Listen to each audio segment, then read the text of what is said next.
आज आमची मम्मी गेली बाहेर. मग लागला की पिंट्या माझ्या माग, दीदी मॅगी कर मॅगी. मग चला म्हणलं मॅगीच करू आता, आपणही खाऊ आणि त्याला बी देऊ.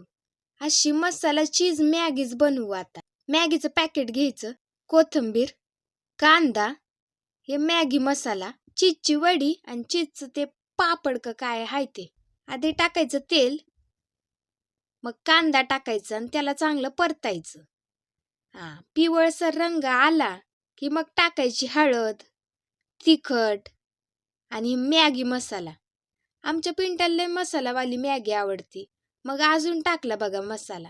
त्याला चांगलं परतून घ्यायचं, पाणी टाकायचं आणि मग टाकायची ही मॅगी. असं तुकडं तुकडं करून टाकायचं. छोटं येते, त्याला खाता येत नाही, उगं सांडतंय. अशी उकळी येऊ द्यायची, चांगलं शिजू द्यायचं आणि टाकायची कोथिंबीर आणि हे असलं चीजचं टाकायचं पापड. आता ह्याला काय म्हणतात कमेंट मध्ये सांगा बरं का. इथं टाकायचं मसाला आणि त्याला झाकायचं. असं उकळी येते बघा, ते चीज बघा, चीज. हा हा हा, पाणी सुटले बघा. बघा इथं बनली चीज वाली मॅगी. चीज खिसायचं आणि द्यायचं पिंट्याला. पिंट्या झाली बघ मॅगी, घे.